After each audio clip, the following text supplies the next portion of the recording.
কেন বা পীড়িত কইরাছিলাম না যাই না তোর শোনে রে, কেন বা পীড়িত কইরাছিলাম না যাই না তোর শোনে।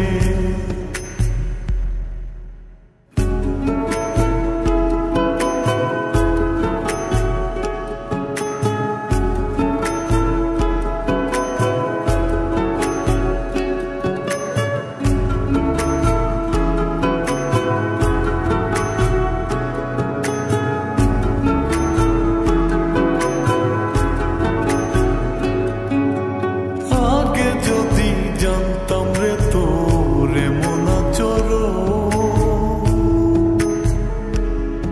আমি আড়াল থেকে দেখতাম তোরে দিতাম না এই মন। আগে যদি জানতাম রে তোর এমন আচরণ, আমি আড়াল থেকে দেখতাম তোরে দিতাম না এই মন। লোকনিন্দা সইব কত তুই বন্ধুর কারণে রে, তুই বন্ধুর কারণে। আমি কেন বা পীড়িত কইরাছিলাম না যাই না তোর শোনে